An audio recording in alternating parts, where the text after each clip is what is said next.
بسم الله الرحمن الرحيم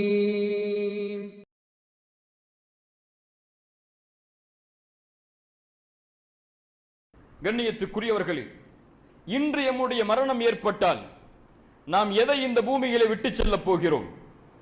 அதை பற்றியெல்லாம் நமக்கு கவலை கிடையாது. ஆனால் இந்த பூமியில் யாரும் நம்மை சார்ந்தவர்களில் மரணத்தை நேசிக்க மாட்டோம். இப்போது மரணமாவதை யாராவது விரும்புகிறீர்களா?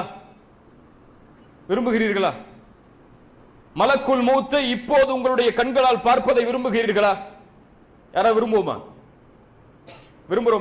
இல்ல மாஷா அல்லாஹ், அல்லாஹ் பாதுகாத்தவர்களை தவிர பெரும்பான்மையான மக்கள் நம்மை போன்றவர்கள் மரணத்திற்காக இன்னும் நம்மை தயார்படுத்தவில்லை.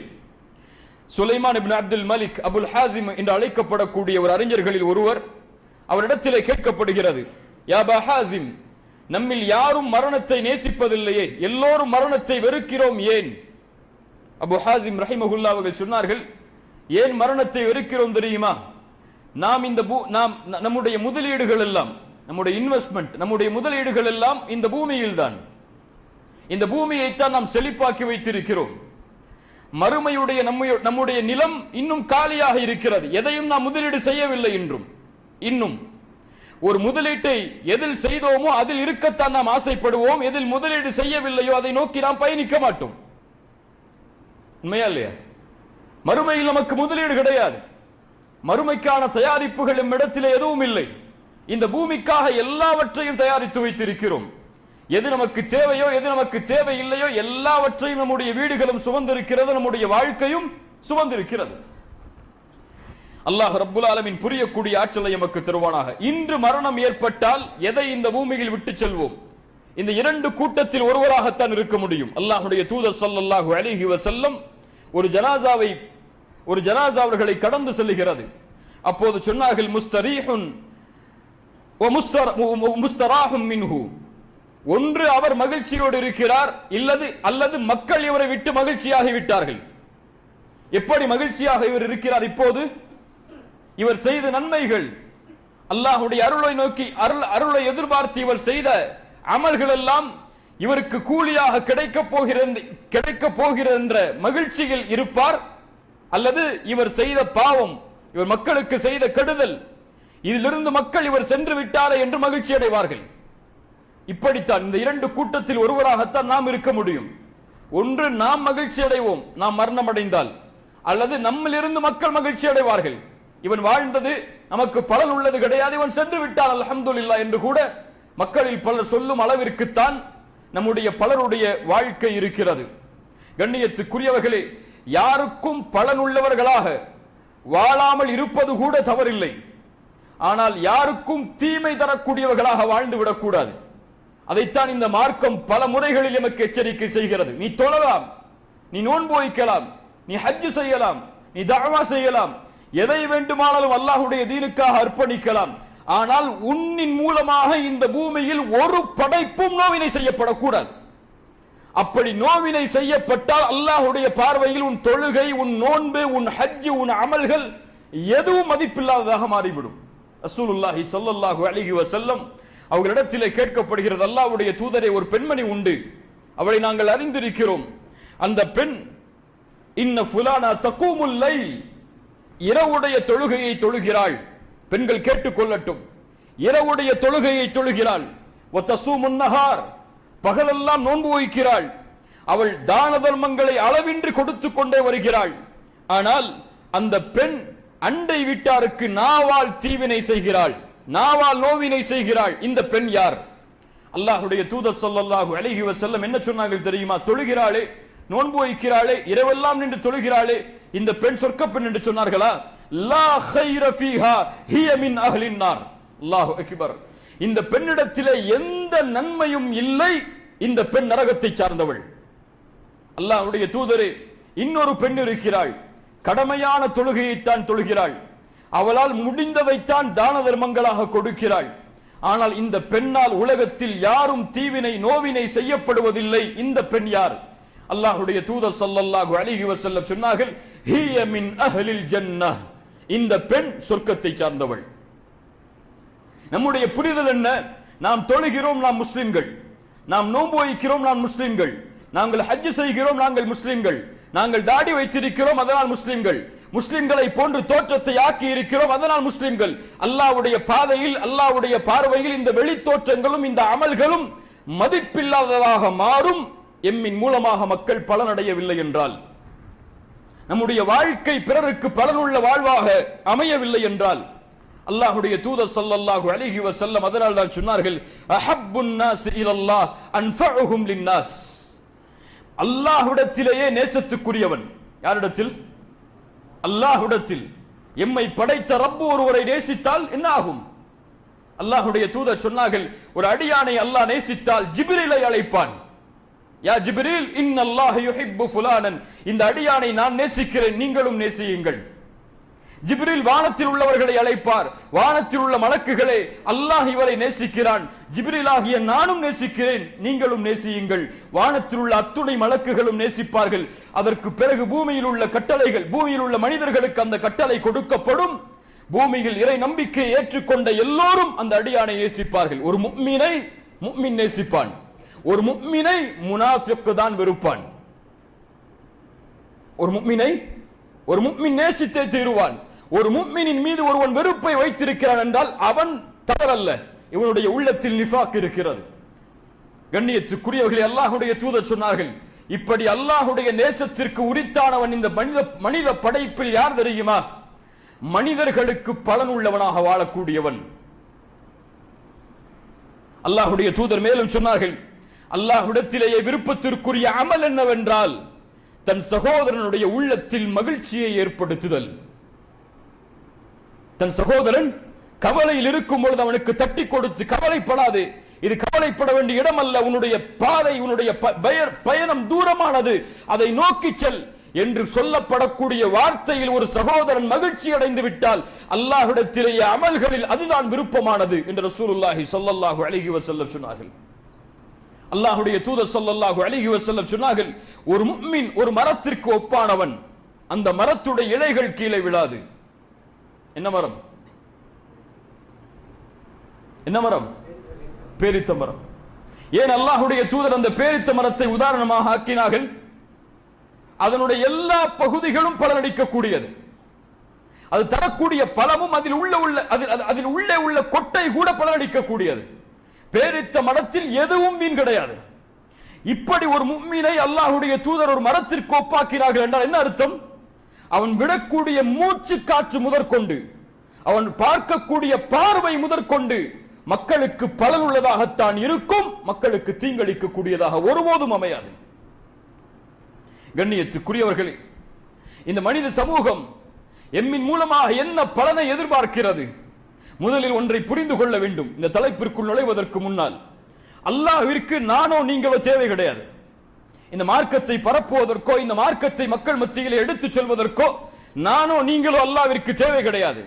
அல்லாஹ் ரப்புல் ஆலமீன் இந்த மார்க்கத்தை மேலோங்க செய்வான். இந்த மார்க்கத்தை எதிர்க்கக்கூடிய எதிரிகளை கொண்டு கூட அல்லாஹ் ரப்புல் ஆலமீன் அவனுடைய புத்தகம் அல் குர்ஆனிலே தெளிவாக சொல்கிறான், உங்களிடத்திலிருந்து எந்த தேவையும் எனக்கு கிடையாது.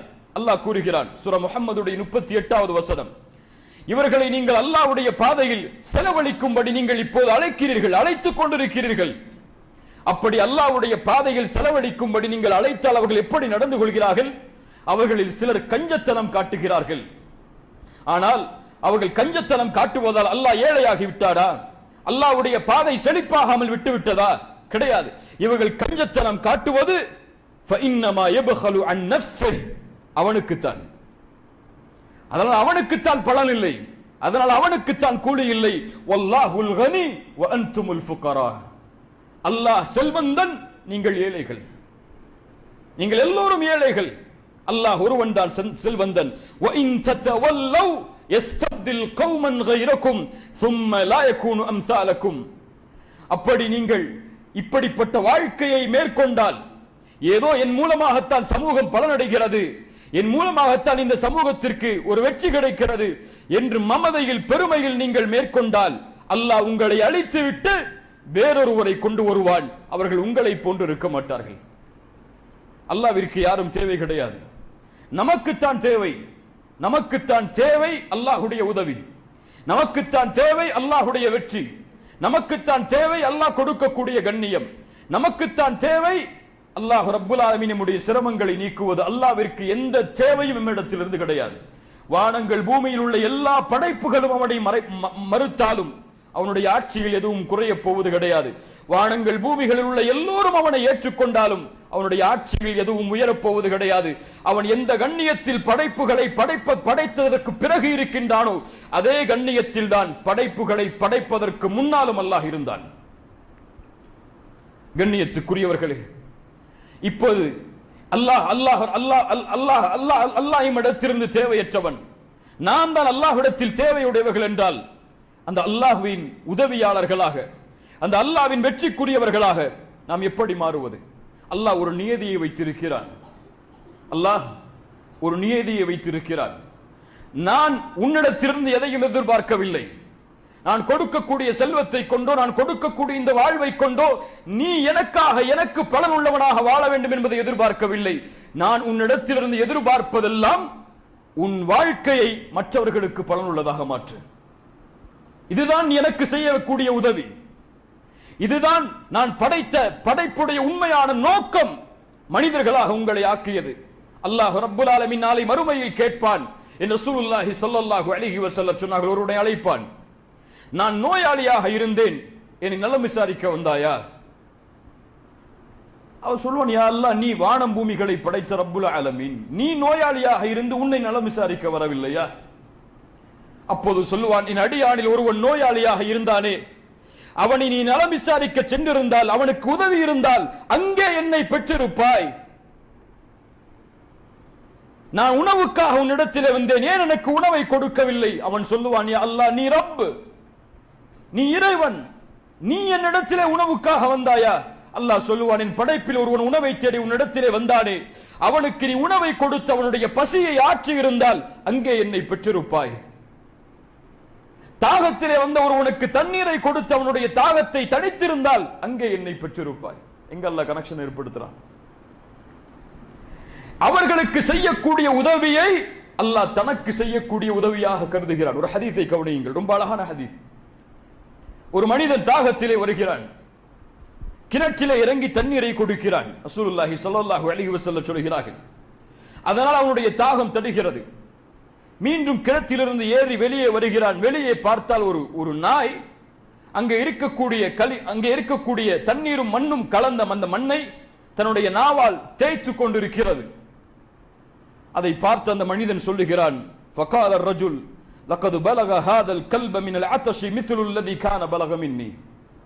எனக்கு எப்படி தாகம் ஏற்பட்டதோ அப்படித்தான் இந்த நாய்க்கும் தாகம் ஏற்பட்டிருக்கிறது. உணர்கிறான் அவன், நான் ஒரு படைப்பு, எனக்கு எப்படி தாகம் வந்ததோ அது போல்தான் இந்த நாய்க்கும் தாகம் வந்திருக்கிறது என்று அந்த கிணற்றிலே இறங்கி தண்ணீரை எடுத்து அந்த நாய்க்கு கொடுக்கிறான். அந்த நாயுடைய தாகம் தணிகிறது.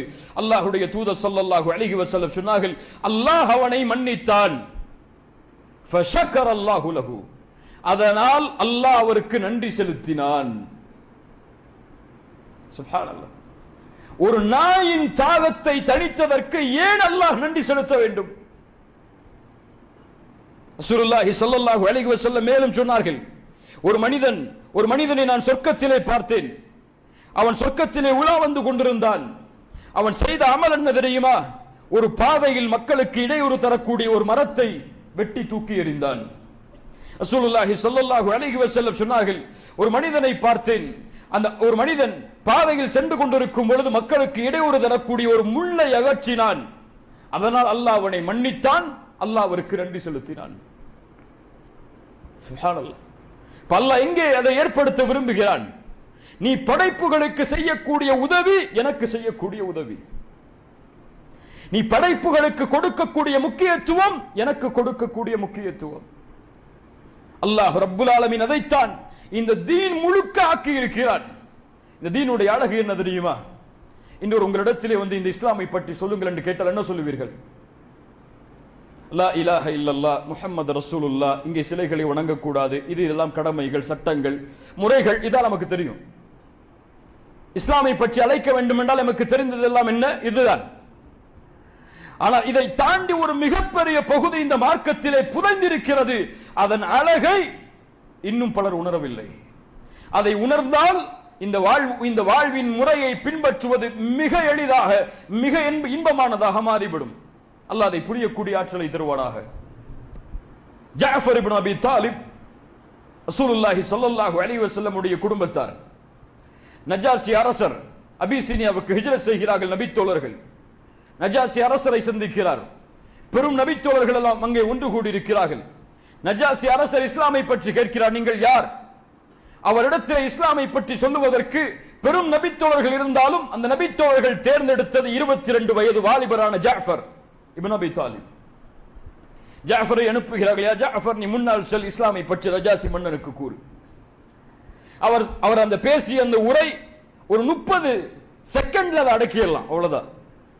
30 செகண்ட்ல அதை சொல்லி முடிச்சிடலாம்.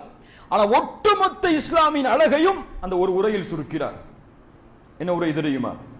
ஜஅஃபர் இப்னு அபி தாலிப் பேசுகிறார் நஜாசி அரசரிடத்தில், ஐயுகல் மலிக் குன்னா கௌமன் அஹ்ல ஜாஹிலிய்யா, நாங்கள் அறியாமைக்கால சமூகத்தில் இருந்தோம், சிலைகளை வணங்கினோம், இறந்தவைகளை சாப்பிட்டோம், மானக்கேடானவற்றை நெருங்கினோம், உறவுகளை துண்டித்து வாழ்ந்தோம், அண்டை விட்டாருக்கு நோவினை செய்தோம், எங்களில் பலமுள்ளவர் பலகீனமானவரிடமிருந்து எடுத்து சாப்பிட்டார். இப்படித்தான் ஒரு ரசூல் அனுப்பப்படும் வரை நாங்கள் வாழ்ந்தோம். அந்த ரசூலுடைய நசபை நாங்கள் அறிந்திருந்தோம், குடும்பத்தை அறிந்திருந்தோம், அவருடைய உண்மையை அறிந்திருந்தோம், அவருடைய அமானிதத்தை அறிந்திருந்தோம், அவரின் இரக்க குணத்தை அறிந்திருந்தோம். அவர் யார் என்று எங்களுக்கு தெரியும். அவர் இஸ்லாமை அழைப்பதற்கு முன்னால் அந்த சமூகம் எப்படிப்பட்ட சமூகம் என்று எங்களுக்கு தெரியும். அவர் இஸ்லாமை அழைப்பதற்கு முன்னால், இஸ்லாமை ஏற்றதற்கு பிறகு கிடையாது.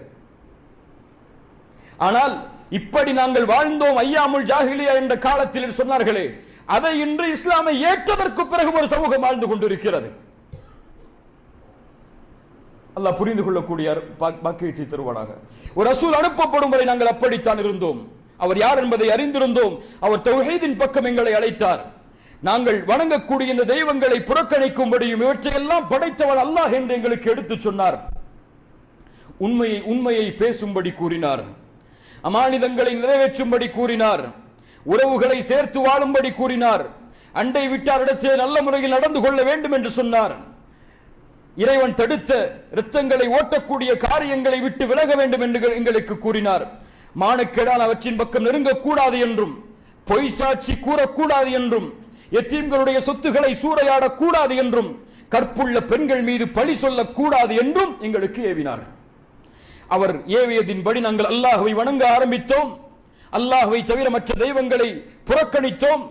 அல்லாஹ்விற்கு எதையும் இணையாக்காமல் தொழுகை நிலைநாட்டினோம், ஜக்காத்தை கொடுத்தோம், நோன்பை நிறைவேற்றினோம் என்று மார்க்கத்துடைய கடமைகளை கூறி தன்னுடைய உரையை முடிக்கிறார்.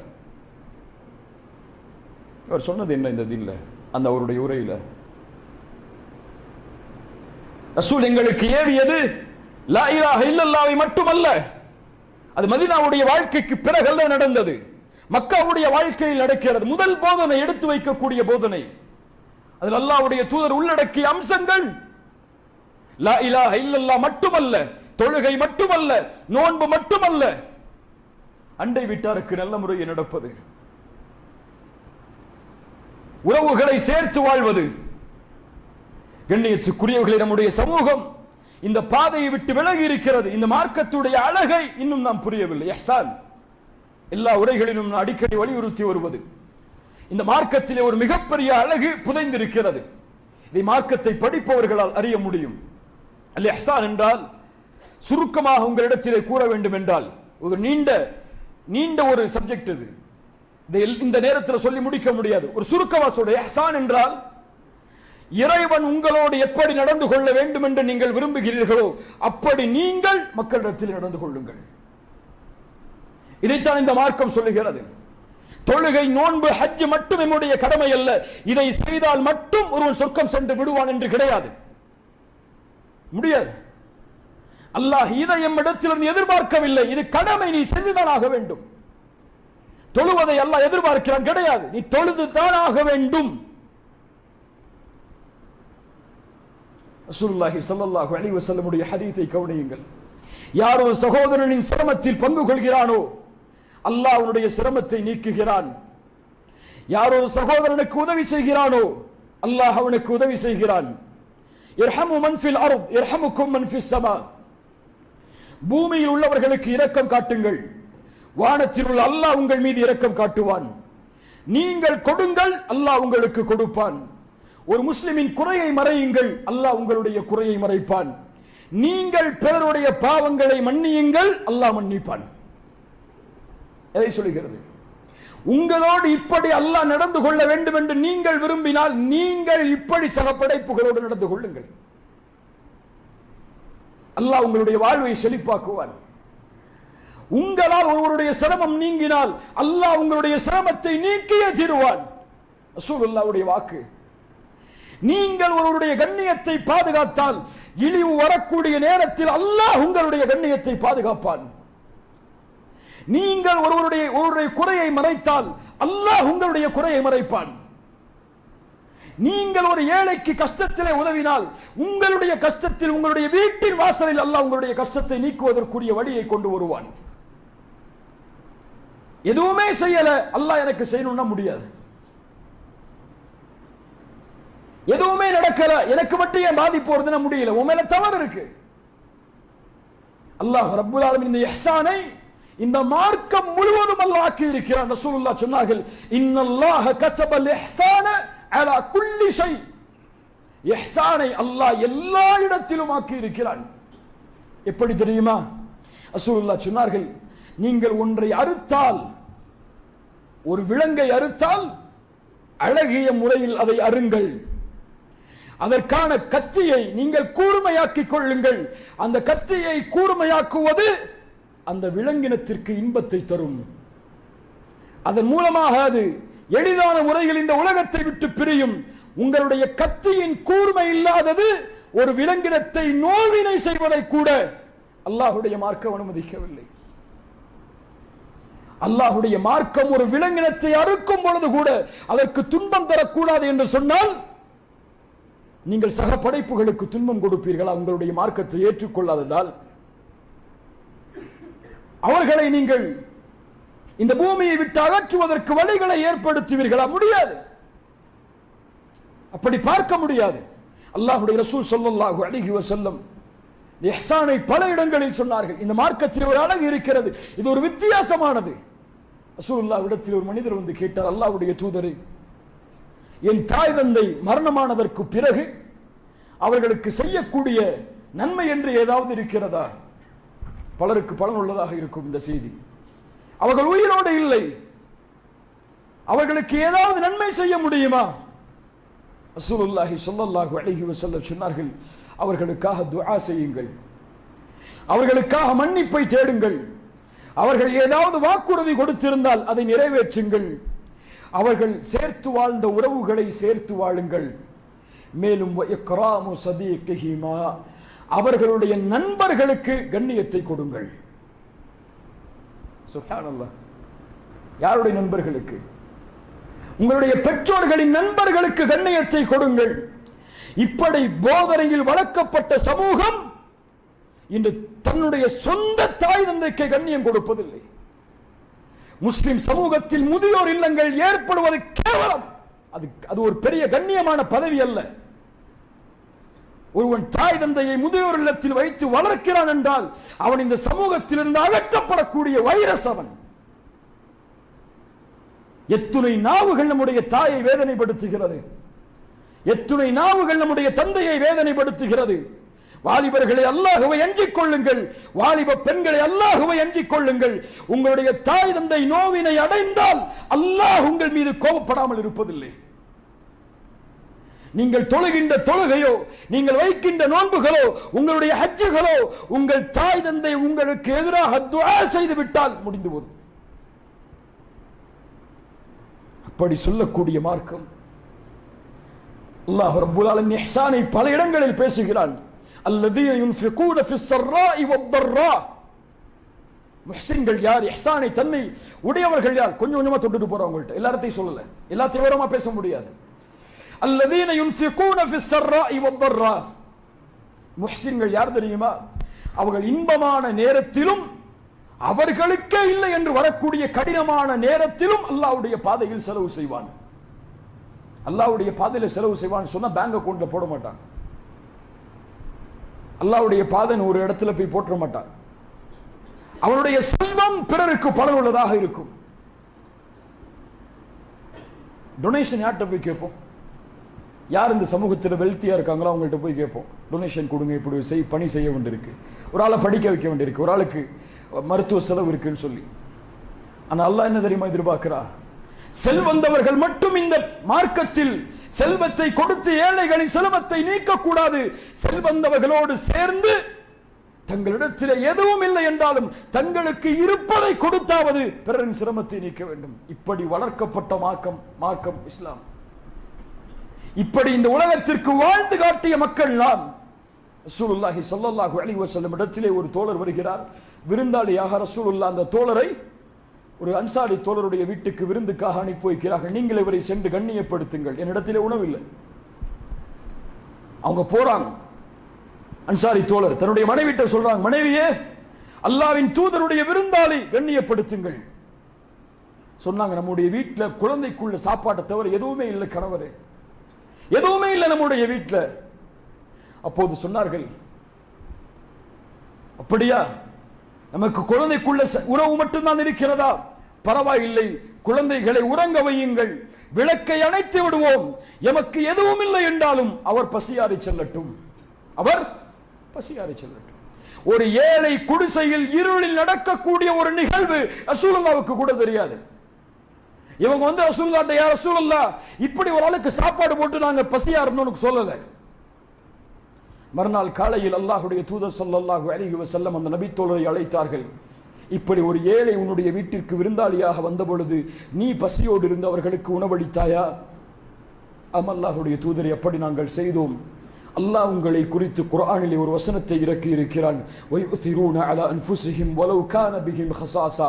தங்களுக்கு தேவை இருந்த பொழுது கூட பிறருக்கு உதவி செய்தவர்கள், தன்னுடைய தேவையை முற்படுத்திவிட்டு பிறரின் தேவைக்கு முன்னுரிமை கொடுத்தவர்கள் என்று அல்லாஹ் உங்களுக்காக குர்ஆனுடைய வசனத்தை இறக்கி இருக்கிறான். அல்லாஹ் அக்பர். ஏதோ ஒரு இருளில் நடந்த ஒரு நிகழ்வு உலகம் அழியும் வரை இந்த உலகத்தில் பேசப்பட்டுக் கொண்டே இருக்கும். ஏன்? இந்த அமலை அல்லாஹ் விரும்பினான். அந்த பாதையில் முள்ளை எடுத்து போட்டவர் நினைப்பாரா இப்படி ஒரு சமூகம் என்னை பற்றி பேசும் என்று? பேச வைத்தவன் யார்? அல்லாஹ்.